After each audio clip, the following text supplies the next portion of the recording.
नमस्कार। दिन भर में मैं तान्या मल्होत्रा आप सभी का स्वागत करती हूं। शुरू करते हैं खबरों का सिलसिला। सेक्टर 3 स्थित ताऊ देवीलाल स्टेडियम में मुख्यमंत्री भूपेंद्र सिंह हुड्डा ने 5वें नेशनल पैरा ओलंपिक खेलों का आगाज किया। यह खेल 12 सितंबर तक चलेंगे। इस प्रतियोगिता में 15 राज्यों से आए विशेष खिलाड़ी भाग ले रहे हैं। सेक्टर 3 स्थित ताऊ देवीलाल स्टेडियम में गुरुवार को मुख्यमंत्री भूपेंद्र सिंह हुड्डा ने 5वें राष्ट्रीय पैरा ओलंपिक खेलों का आगाज किया। यह खेल प्रतियोगिता 12 सितंबर तक चलेगी और इसमें 15 राज्यों से आए विशेष बच्चों की टीमें भाग ले रही है। सीएम ने सभी टीम से सलामी ली और खेलों का आगाज किया।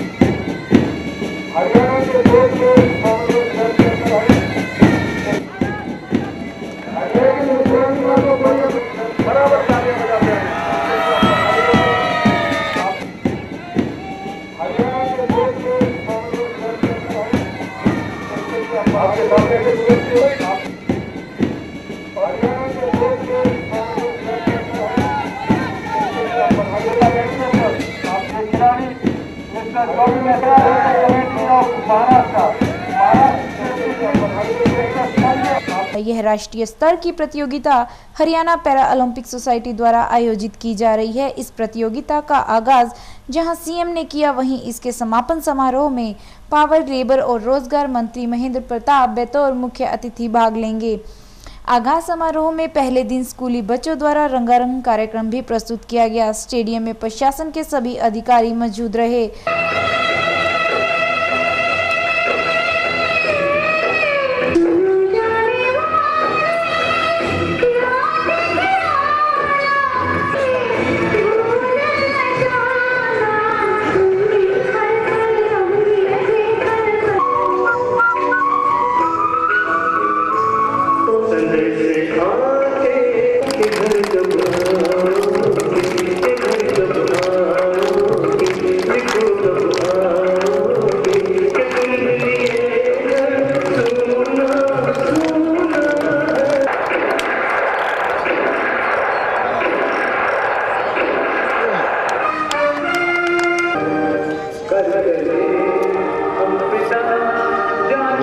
भज भी गए।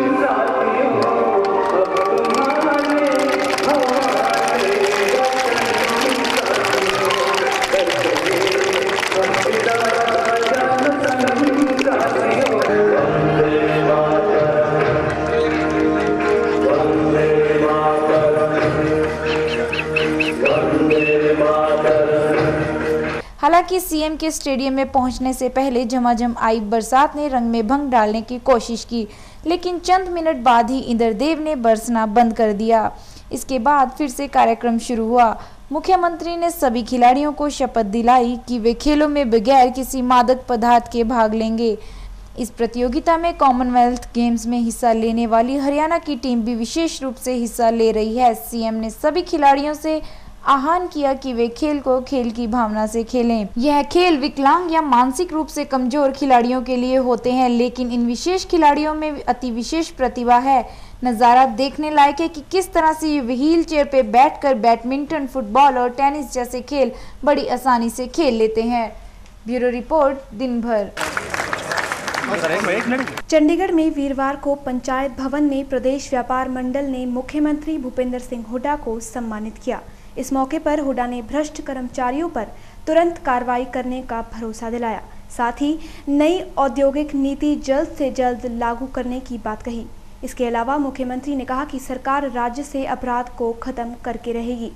हुड्डा का कहना था कि उनकी सरकार आने से पहले प्रदेश में अपराधियों को संरक्षण दिया जाता था, लेकिन अब ऐसा नहीं होगा। ऐसा है, मैंने कहा कि भ्रष्टाचार और व्यापारियों का भी पूरा सहयोग चाहिए। वो एक किस्म से दृढ़ संकल्प लें कि वो किसी को रिश्वत नहीं देंगे, गलत काम नहीं करेंगे। तो अगर कोई किसी की शिकायत है तो बताएंगे, हम थोड़ा उसके ऊपर एक्शन लेंगे।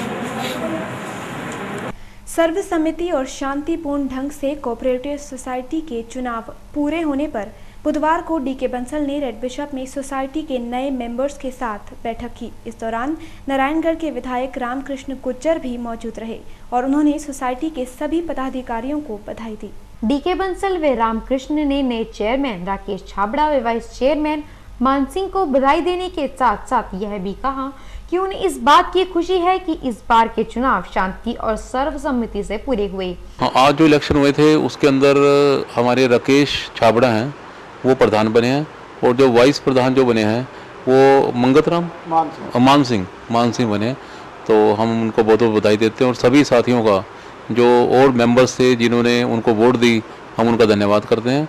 और मुझे पूरा विश्वास है कि जो पप्पी जी छाबड़ा जी जो प्रधान बने हैं वो बहुत ही सुचारू रूप से और बड़े लगनशीलता से अपना कार्यभार संभालेंगे और पूरी जिम्मेवारी अदा करेंगे समाज के लिए, पब्लिक के लिए, और हर तरह से तरक्की की तरफ समाज को और जनता को अग्रसर करेंगे। मुझे इस बात का पूरा विश्वास है।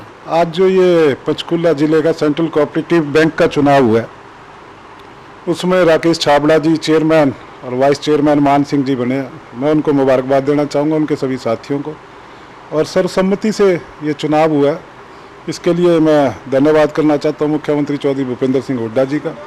और मुझे पूरी उम्मीद है कि ये बैंक में जो जिम्मेदारी चेयरमैन की और वाइस चेयरमैन की जो भी जिम्मेदारी बनती है उसको ईमानदारी से निभाएंगे। और मुझे पूरा विश्वास है कि ये बैंक में और जनता के बीच एक कड़ी का रूप जो चेयरमैन का होता है उसको पूरी ईमानदारी से निभाने की कोशिश करेंगे। इस दौरान सोसाइटी से जुड़े सभी सदस्य बैठक में मौजूद रहे।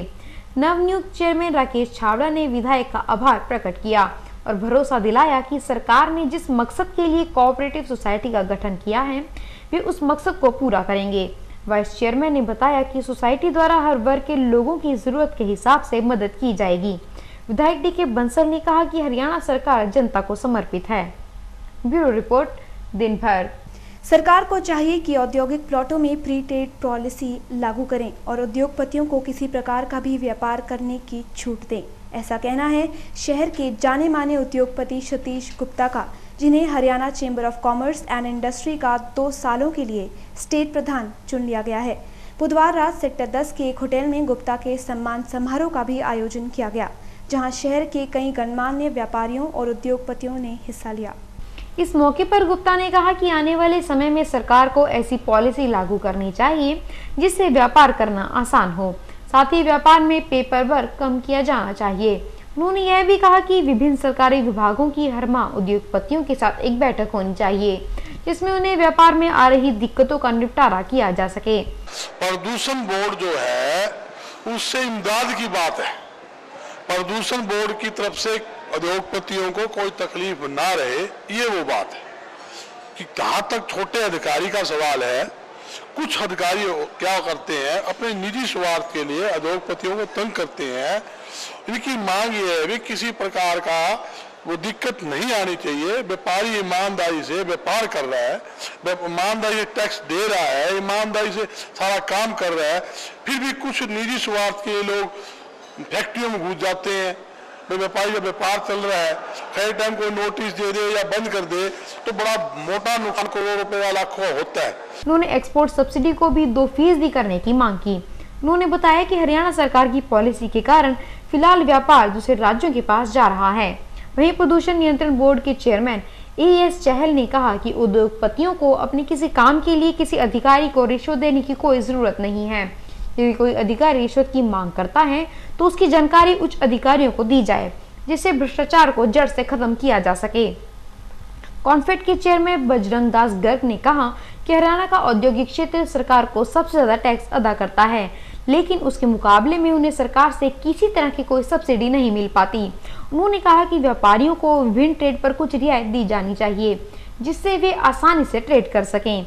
इसके अलावा बजरंग दास गर्ग ने कहा कि वे सरकार से फार्म नंबर 38 को गलत बताते हैं। वे सरकार से मांग करेंगे कि इस फार्म को बंद किया जाए। 38 फार्म ये फजूला फार्म, ये 38 फार्म ये राजनीति फार्म सरकार कहती राजनीति फार्म है। इसका कोई औचित्य नहीं है, ये किसी बार टैक्स नहीं है। तो मेरी सरकार से मांग है, 10,000 का था उसके बाद सरकार ने 25 का किया है। ये महंगाई का युग है, आप देखोगे हर चीज महंगी है, तो महंगी 10 से 25 और को बेनिफिट नहीं है व्यापारियों को। हमारी यही कोशिश है कि ST 80 फार्म समाप्त हो। मुख्यमंत्री जी हमारी मांग है ST 80 फार्म ना लागू किया जाए। इसलिए इसकी आड़ के अंदर कुछ अधिकारी व्यापारी नजायज तंग भी करते हैं, कि जो बिलिंग कट गया, छोटी मोटी गलती रह जाती है, कोई फार्म भरने में त्रुटि रह जाती है, तो त्रुटि रहने से बड़ी दिक्कत आती है व्यापारी को, और वो नाजायज टैक्स लगाना देना पड़ता है, उसके ऊपर पेनल्टी देनी पड़ती है, वो बड़ा एक मोटा सिस्टम है। तो एसटी भर्ती फार्म के लिए तो मेरी पुण्य सरकार से मांग है और मेरी कोशिश भी है कि ये हटे। इस मौके पर चैम्बर के जिला चेयरमैन विष्णु गोयल, महासचिव प्रवीण अग्रवाल, चैम्बर के पूर्व स्टेट प्रधान सीबी गोयल, सेंट्रल एक्साइज के एडिशनल कमिश्नर अनिल गुप्ता सहित चैम्बर के विभिन्न जिलों से आए कई सदस्य मौजूद रहे। उनके अलावा बिजली बोर्ड के एक्सीएन पीके गोयल, नगर निगम के ईओ ओपी सिहाग सहित कई अन्य विभागों के अधिकारी मौजूद रहे। ब्यूरो रिपोर्ट दिन भर।